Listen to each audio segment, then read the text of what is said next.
მოგესალმებით ჩვენო ძვირფასო მაყურებელო.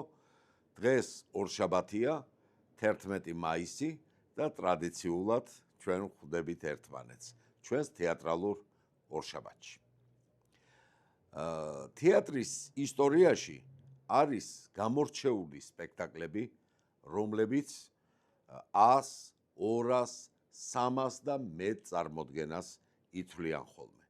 როგორც წესი, ყველა თეატრი ცდილობს საიუბილეო წარმოდგენა ცალკე აფიშით გამოიტანოს და მაყურებელს აცნობოს თუ რა ხნის არის სპექტაკლი ან რამდენჯერ გათამაშდა ესა თუ ის სპექტაკლი. ჩვენი თეატრი ამ მხრივ გამონაკლისი არ არის და ჩვენ ზეგ 13 მაისს გვაქვს სპექტაკლი არ დამივიწყოს მეორასე ჩვენება. რატომ ვუსვამთ ხაზს სპექტაკლს არ დამივიწყო? ჩვენ მეორასე ჩვენება ამას წინათ გქონდა ზღაპრის ალადინი და კიდე მეტიც მე-400-ეთ ვითამაშეთ რწყილი და ჭიანჭველა. არ დამივიწყო სპეციალურად მოზარდ მაყურებელთა თეატრისათვის შექმნილი პიესაა რევაზ მიშველაძის 4 ნოველის მოტივებზე. ჩვენ შევარჩიეთ ნოველები, შემდეგ დაუკავშირდით ბატონ რეზოს და ბატონმა რეზომ თავისივე ნოველებიდან შექმნა აბსოლუტურად ორიგინალური პიესა და ის უკვე 10 სეზონია ჩვენი თეატრის რეპერტუარშია. მასზე არის მოთხოვნა მაყურებლისგან, ასევე არის მოთხოვნა სკოლებისგან. აქედან გამომდინარე, ჩვენ ვართ შემსრულებელნი ამ მოთხოვნების და აგერ უკვე მე-200 წარმოდგენამდე მივედით. ახლა სურს გავესაუბროთ მონაწილე მსახიობებს, რომლებმაც 200-ვე წარმოდგენა დუბლიორის გარეშე ითამაშეს.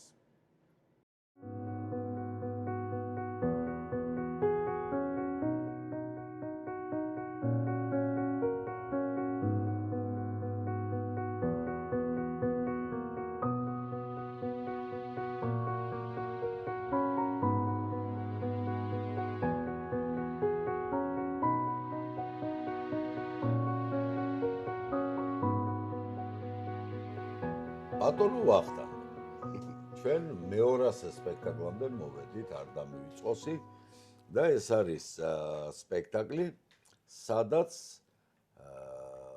შენ და ბატონი პალიკო, თქვენი მამა, თამაშობთ ერთ პერსონაჟს სხვადასხვა ასაკში. კი ბატონო. მე არ გამიჭირდა ეხლა იმდენად გავხართ ერთმანეთს გარეგნულად, რომ არ გამიჭირდა დიდხანს ფიქრი, ვის უნდა ეთამაშა ბატონი პავლეს პერსონაჟის ახალგაზრდობა, მაგრამ როდესაც ეს ნოველები გადავეცით ბატონ რეზოს და მან უკვე ამ ნოველებისგან შექმნა პიესა, ორიგინალური პიესა, ფუნქციურად ძალიან მრავალფეროვანი გახდა ეს პერსონაჟი და გაიმიჯნა, როგორ ფიქრობდა, როგორ აზროვნებდა ახალგაზრდობაში ეს პერსონაჟი, შედარებით ახალგაზრდობაში, ხო?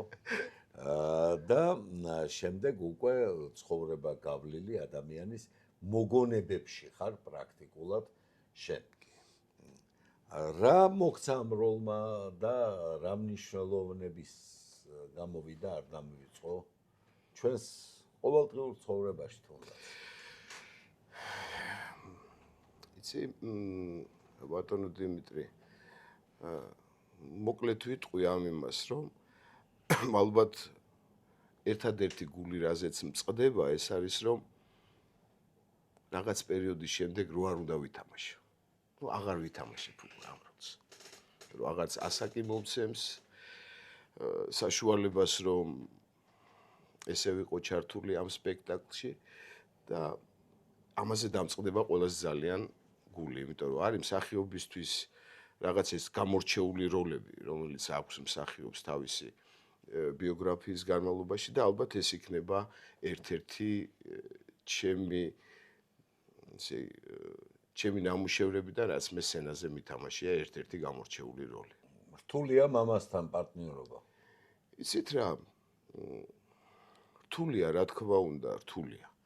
და მე იმასაც ვიტყვი, რომ აი თქვენი დამსახურებით რაც ხდება ახალგაზრდებსა და აი ძველგაზრდებს შორის ერთმანეთში შერწყმა, რადგან სცენაზე არიან ისინი და მე მივხვდი ერთ რამეს, რომ აი 200 სპექტაკლს ვითამაშებთ ახლა და ამას ვთამაშობთ როგორც პირველი სპექტაკლი როგორც დაიდგა, ზუსტად იმამდე მივიდა ეს სპექტაკლი, რომ არაფერი არ შეცვლილა.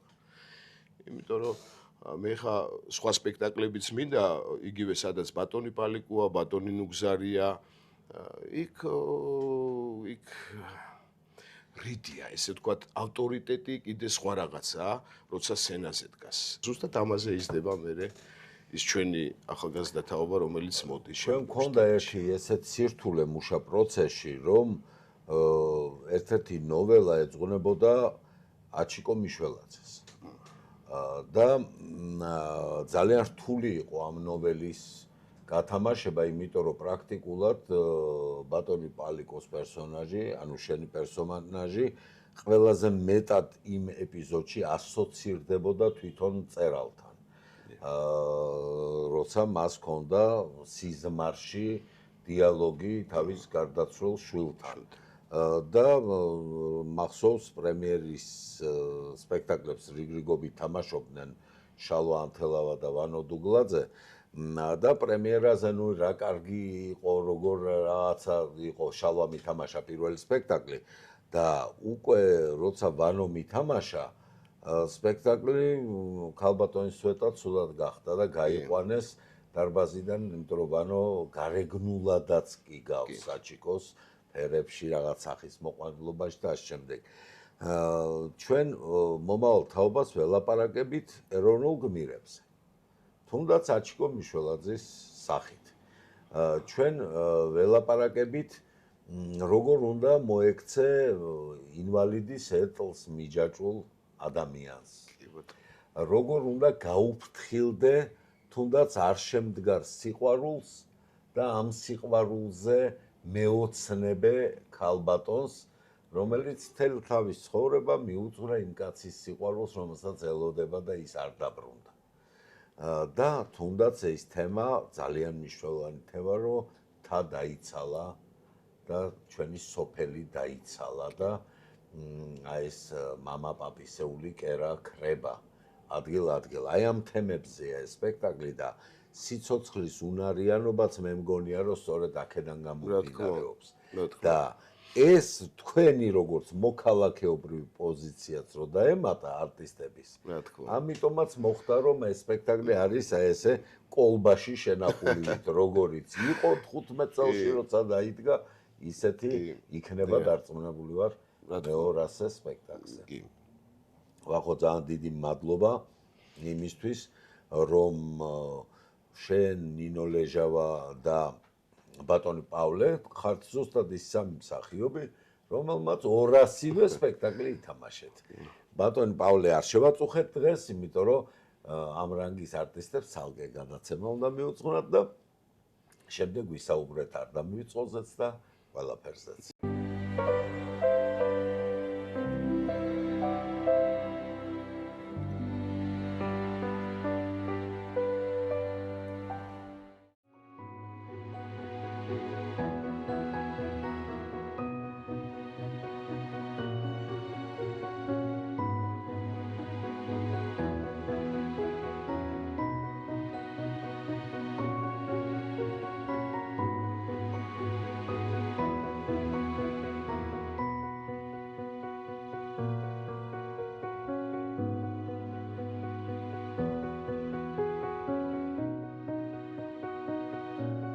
სულ რამდენიმე პერსონაჟზე მე არ ამიყვანია დუბლიორი, აქედან გამომდინარე მოხდა ისე, რომ აი ეს 200-ვე წარმოდგენა სულ 3 ადამიანმა ითამაშეთ. დანარჩენს ყველას ყავდა 2 შემსრულებელი და ბავშვების შემთხვევაში ჩვენ უკვე მესამე და მეოთხე ბავშვი ყავს უკვე სპექტაკლზე. და ჩემმა შვილმა დაიწყო შუათანამ და ეხლა შენი შვილი არის აგრძელებს ამ პროცესს, ასე ვთქვათ, არ დამივიწყო, როცა ჩვენ ამ სპექტაკლს ვიწყებდით, ნამდვილად არ გვიფიქრია, რომ მე-11 სეზონში ჩვენ კვლავ ვიმუშავებდით ამ სპექტაკლზე და ასეთი დიდი დაინტერესება იქნებოდა მაყურებლის მხრიდან. მე ვფიქრობ და ამაში ნამდვილად ვერ ვიქნები თავმდაბალი, ერთ-ერთი ყველაზე მნიშვნელოვანი მსახიობის ნამუშევარი, თუ შეიძლება ასე ითქვას, იყო სწორედ აი ის პერსონაჟი, რომელსაც შენ ასახიერებ ამ სპექტაკლში და უფრო მეტიც თუ არ ჩავთვლით აი ახლა სულ ახალ განაწილებას, რაღაცნაირად იმდენად ამ პერსონაჟში ასოცირდი, ჩემთვის თუ მანამდე 5-6 სპექტაკლში გვიმუშავია ჩვენ ერთად, რაღაცა ისე მოხდა, რომ ამ პერსონაჟის შემდეგ, ამ 10 წლიან პაუზის ცოტა ხანს იყო მგზნებარე შეყვარებული, ის მალევე მოიხსნა, მაგრამ ესეთი მნიშვნელოვანი სახე ნამდვილად. და შენ რომელიც ცნობილი ხარ ძალიან ბევრი მუსიკალური, მხიარული, ზღაპრის პერსონაჟი თუ კომედიური პერსონაჟი თუ ასე შემდეგ როლებით, უცებ მაყურებლის წინაშე სულ სხვა ნინო ლეჟავა წარდგა ერთგვარად შებოჭილი, ინვალიდის ეთლს მიჯაჭვული, მაგრამ ამის მიუხედავად ალბათ ერთ-ერთი ყველაზე ემოციური და თუ შეიძლება ასე ითქვას, კაშკაშა სახე შეიქმნა ამ წარმოდგენაში. მე პირველ რიგში მადლობელი ვარ ბატონი რეზო მიშველაძის, რომ საერთოდ შექმნა ეს ნოველები. მერე თქვენი ბატონო დიმა რომ გადაწყვიტეთ ესეთი რამ დაგედგათ, იმიტომ რომ ნამდვილად აკლია ამ თაობებს იმ თემებთან შეხება, რასაც ქვია უფროსის პატივისცემა, ინვალიდის პატივისცემა და ძალიან ბევრი რამ და პატრიოტიზმი და სამშობლოს სიყვარული თუ ჩვენი გმირების სიყვარული, რომლებიც შეეწირნენ ზვარაკად, როგორც ბატონ რეზოს უწერია. მაგრამ ყველაზე მნიშვნელოვანი, რაც დამამახსოვრდა, იყო საპრემიერო დღე, როდესაც ოვაციებით სავსე დარბაზი, რა თქმა უნდა, აპლოდისმენტები და პირველი ჩემი გაფიქრება. ვაიმე, ეს როდესმე მოიხსნება რა მეშველება. ოღონდ ეს ხდებოდა პრემიერის დღეს. ჯერ კაცმა არ იცის, რამდენი წელი გასტანდა ხო და ყოველ წელს სულ შიშით ვუყურებდი განრიგს, რომ ხომ არ მოიხსნა და ეს გაგრძელდება ბოლომდე. ეს ერთი ჩემთვის ვთვლი, რომ ჩემი სავიზიტო ბარათია თეატრებში, აი ამ ეტაპზეც კი. ნახეთ, მე მახსოვს ავტორისგან თვითონ და ეს იყო სწორედ ის ურთიერთობა, რომელიც აიწყო სპექტაკლში შენი და ვახო ნოზაძის პერსონაჟს შორის, რომ როდესაც ეს ქალი გარდაიცვლება, იქ ჩვენ გვაქვს ესეთი ეპიზოდი, რომ ეს ჩუმად დგას საფლავთან. ნუ ეხა ვინც სიუჟეტი არის ის რატო დგას ჩუმად არა აქვს მაგას არსებითი მნიშვნელობა, მაგრამ და უცებ ამ სასაფლაოზე ჩდება ამ მამაკაცის ცოლი ყვავილებით ხელში, რომელიც დადებს ყვავილებს ამ უცხო ქალბატონის საფლავზე. და მაშინ მახსოვს მითხრა ბატონმა რეზომ, როგორ მაჯობეთო, აი თუ ოდესმე დამცალდა ამ ნოველის ხელახლა გამოქვეყნება, ამ ეპიზოდს აუცილებლად დავამატებო. და მე მგონი არც იმაში მოვიტყუები, რომ ბატონმა რეზომ არც დამალა ესეთი აღფრთოვანება როგორც ჩვენს მიმართ, ისე ჩვენი თეატრის ორი ფანტასტიკური არტისტის, რომელიც ჩვენ ცალკე დიდი ასოებით გამოვწერეთ აფიშაზე, ამით კიდევ ერთხელ ხაზი გაუსვით იმ დიდ დამსახურებას, რაც აქვთ ქართული თეატრის წინაშე ბატონ პავლე ნოზაძეს და ბატონ ნუგზარ ყურაშვილს, რომლებიც აი ამ სპექტაკლის ესეთი განუყოფელი ნაწილნი არიან. და რაც მთავარია, ამ სპექტაკლის ყველაზე დიდი წარმატება, გარდა იმისა, ხა პირველ ადგილს პიესა, თვითონ თქვენი გადაწყვეტა, მაგრამ აბსოლუტურად ისეთი განაწილება გაქვთ ამ სპექტაკლში, გეგონება მათთვის იყოს დაწერილი და სულ ვამბობ, სწორი განაწილება ჩემი სუბიექტური აზრია, მაგრამ ალბათ ბევრი დამეთანხმება, რომ 90% სპექტაკლის წარმატების არის სწორი განაწილება. და ერთი რასაც მე შევეჩეხე აქ კარგი გაგებით, რომ ის 8 ადამიანი, რომელიც სპექტაკლში თამაშობს და არა აქვს მნიშვნელობა დუბლიორებში ვინ თამაშობს, ანუ მეტნი არიან, აი ამ ეს 8 ადამიანი ერთმანეთისთვის ცხოვრობენ კულისებში. და ეს უკვე იგრძნობა შემდეგ სცენაზე. რეპეტიციებზეც იყო და საოცარი ანსამბლია და საოცარი ურთიერთობები ზოგადად და დღემდე აი 11 წელია ვთამაშობთ. ყველანი აქ საუბრობთ ჩვენს გასვლამდე, მაგრამ ყური გვიდევს აბსოლუტურად ყველას. რამე არ გამოგვრჩეს ხომშვიდობა, გავიხედავთ, შემოვიხედავთ, რომ ერთმანეთს უგულშემატკივროთ. რაც თავარია ბატონი პალიკოს ბოლოს სცენა, როდესაც ბაჩას ემშვიდობება და უკვე შვილიშვილ გოჩას ეძახის და ეს საოცარი შეგრძნება, არც ერთი სპექტაკლი არ გამომიტოვებია მაგ ფინალური სცენის და ყოველთვის ერთნაირად ჟრუანტელით ვუყურებ, როგორ იხურება ფარდა და რა მდგომარეობაში არიან, მერე უკვე აპლოდისმენტების დროს დარბაზში ხდომდი ასაკის და მეუხედავად, ვერ აუდიან ცხვირსახოცებს, მერე ჩვენი კაპელდინერები ყოველთვის გვეუბნებიან ხოლმე, რომ რა უქენთ ასეთი დასიებული თვალებით გამოვიდნენ, მაგრამ ესეც საჭიროა ასაკის განუსაზღვრელად, იმიტომ რომ ჩვენ სწორედ ის თეატრი ვართ, სადაც ყველანაირი ჟანრის და ასაკობრივი ზღვარის მიხედვით სპექტაკლებით უნდა აღზარდოთ, გავზარდოთ, შევაყვაროთ და ადამიანობაც ვასწავლოთ და ეს სწორედ ის შემთხვევაა, სადაც ნამდვილად ასწავლის სპექტაკლის და პიესაც ადამიანობას ჩვენს პატარას თუ დიდს. ძალიან დიდი მადლობა. ნინო, გისურვებ წარმატებას როგორც შენ, როგორც მსახიობს, ისე უსურვებ კვლავ შემდგომ წარმატებას სპექტაკლს არ მადლობა თქვენ ყველას.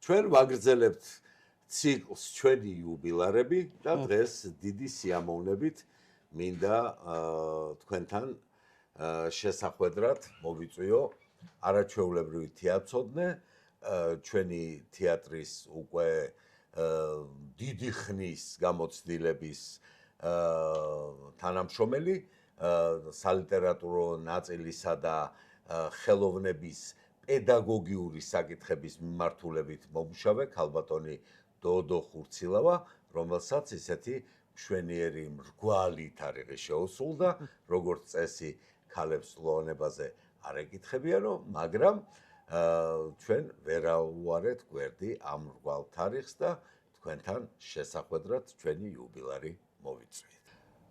ქალბატონო დოდო, ჩემო ძვირფასო, თქვენ მთელი ცხოვრება ეწევით პედაგოგიურ საქმიანობას, როგორც თეატრალურ ინსტიტუტში თავის დროზე, როცა ინსტიტუტი ერქვა, შემდეგ ქორეოგრაფიულ სასწავლებელში, თავისთავად აქტიურად წერდით სხვადასხვა თეატრის სხვადასხვა სპექტაკლზე, თუმცა მაინც თქვენი სიყვარული იყო და დარჩა ბალეტი და ერთ დღეს მე გთხოვეთ თქვენ და სამწუხაროდ ჩვენგან ადრე წასულ შესანიშნავ ქალბატონს მანანა გეგეჭკორს, რომ გემუშავათ ერთ გუნდად მოზარდ მაყურებელთა თეატრში. და მე თქვენი საჯარო გამოსვლებიც მახსოვს, რომელიც ხდებოდა სხვადასხვა სპექტაკლის წინ, თუ ცოტა რთულად ასახსნელი იყო რაღაცა სიუჟეტი ბავშვებისთვის, თქვენ აკეთებდით წინასწარ შეხვედრებს პატარებთან, ისევე როგორც სპექტაკლის შემდგომ შეხვედრებს, იყო რაღაც პატარა ექსკურსიებიც თეატრში, ეს ყველაფერი იყო, არის და კვლავ იქნება და მე გრძნობ და ვხედავ, რომ თქვენ რაღაც ერთგვარ მისიად მიიჩნევთ ამ თეატრში მუშაობას და ეს არ არის სამსახური, ეს არის რაღაც მისია მომავალი თაობის. საერთოდ ისედაც თეატრში მუშაობა არ არის სამსახური. ეს არის მსახურება უფრო მეტად. ერთი რამე უნდა დავაზუსტო, მე არა ვარ არაჩვეულებრივი თეატრსმენი, ჩვეულებრივი თეატრსმენი ვარ. და არამიშავს ისეთი მასწავლებელი ვარ. როგორც ამბობენ. უნდა გითხრათ, რომ ჩემი ყველაზე საყვარელი ადგილი თეატრში იყო ყოველთვის საოპერო თეატრი. იმიტომ რომ ბავშვი მუშაობდა ოპერის თეატრში, შემდეგ დილდა საღამომდე იქ ვიყავი გამომჯდარი, მე რაკი ქორეოგრაფიის სასწავლებელში ვსწავლობდი, ამიტომ სულ იქ სპექტაკლებზე დავდიოდი, მაგრამ აქ დამამახსოვრდა ერთი პირველი სპექტაკლი, რომელმაც ძალიან დიდი შთაბეჭდილება მოახდინა. ძალიან პატარა ვიყავი, დაახლოებით ალბათ 10 წლის, როდესაც მე ვნახე რევას თავარტკილაძე სპექტაკლში ეშმაკის მოწაფე. და მაშინ ალეკონინუას დადგმა. დიახ. და უნდა გითხრათ, რომ შეყვარებული, შემიყვარდა რევას თავარტკილაძე. პირდაპირ მნიშვნელობით. იმიტომ რომ ამ კაცმა მოახერხა და ბერნარდ შოუ, რომელიც არის პარადოქსალისტი და ცოტათი ცინიკოსი, აქცია რომანტიკოსად. და ჩემთვის ეს კაცი, ეს სპექტაკლი და ეს კაცი თვითონ გახდა, ნამდვილი რომანტიკული გმირის სახება. და მე რაღაცნაირად გადამქონდა სხვა გმირებზეც. მე როცა ვნახე, ვთქვათ, ხედავდი ხოლმე გავიზარდე და ხედავდი ბალეტებში რომანტიკულ გმირებს, რომლებიც ასეთივე გზდებარებით, ასეთი პათოსით გამოდიოდნენ სცენაზე და მერე იყო, რა თქმა უნდა, ორი გასაგიჟებელი სპექტაკლი. ეს იყო მერი პოპინსი და რღვევა, რომელმაც მოახდინა ნამდვილი თერმობირთვული აფეთქების ეფექტი მთელს ქალაქში. იმიტომ რომ ფაქტობრივად შეუძლებელი იყო ბილეთის შოვნა ერთზედაც და მეორეზე, მაგრამ ამას ჰქონდა ძალიან დიდი მნიშვნელობა, იმიტომ რომ ამ თეატრში რღვევის გაკეთება იყო დიდი რისკი ალბათ. და თან თვითონ პიესაც იყო სრულიად ამოტრიალებული იყო. თუმცა უნდა ვთქვა, რომ როდესაც პირველად დაიდგა საქართველოში რღვევა სანდრო ახმეტელის მერე, იმანაც ამოატრიალა. იმიტომ რომ როდესაც სცენაზე გამოდიოდა ეს გემი და დარბაზისკენ მოტრიალდებოდა ისა ლულა, იმისი ზარბაზნის ლულა, ეს უკვე ნიშნავდა იმას, რომ რევოლუცია მზად არის იმისათვის, რომ დახოცოს ყველა ესენი. ამან იგივე იდეა მოგვაწოდა. ერთი და მეორე ძალიან თამამი იყო. და მე მახსოვს, რომ ერთმა თეატროდემ დაწერა ამის შესახებ და ნათელა ურუშაძემ შენიშნა, მიცა შენ არ გქონდა უფლება ესე დაგეწერა, იმიტომ რომ ამას შეიძლება უსიამოვნება მოყოს იმ რეჟისორისა და იმ თეატრისათვის. რა მნიშვნელოვანი რამე იყო. ამიტომ და ცოტა მოგვიანებით დავიწყე, გავხდი ამ თეატრის. თქვენ მაშინ ალბათ ვერც წარმოიდგენდით, რომ ეს თქვენი კუმირი არტისტი რეზო თავარტკილაძის ვარსკვლავის გახსნის დღეს თქვენ უკვე იმ თეატრის თანამშრომელი იქნებოდეთ, სადაც თელი ცხოვრება მართლა გეუბნებით, ერთ-ერთი პირველი იყო იმ სხვა მსახიობებს შორის, რომელმაც მე თეატრი ასე ძალიან შემოყვარა. რეზო თავარტკილაძე. იმიტომ იქ იყო ვახტანგ ჭაბუკიანი, იქ იყო ვიღაც სხვა ვერა წიგნანზე, ზურაბ კიკალიშვილი და უცბად ეს კაცი ამ მართლა ძალიან დიდი მსახიობების გვერდით დადგა ჩემთვის ყოველ შემთხვევაში. მოზარდ მაყურებელთა თეატრში თქვენ კიდევ ერთი გამოცდილება შეიძინეთ, რომ დრამატურგადაც იქეცით ყოველ შემთხვევაში ჩვენ ერთად შევქმნით პიესას ზღაპარი ხუთკუნჭულა, რომელიც დიდხანს გადიოდა თეატრის რეპერტუარში, ასევე იყო თარგმანები, იყო სხვა ჩარევები, ასე ვთქვათ, ლიტერატურული თვალსაზრისის, რაც ძალიან მნიშვნელოვანია.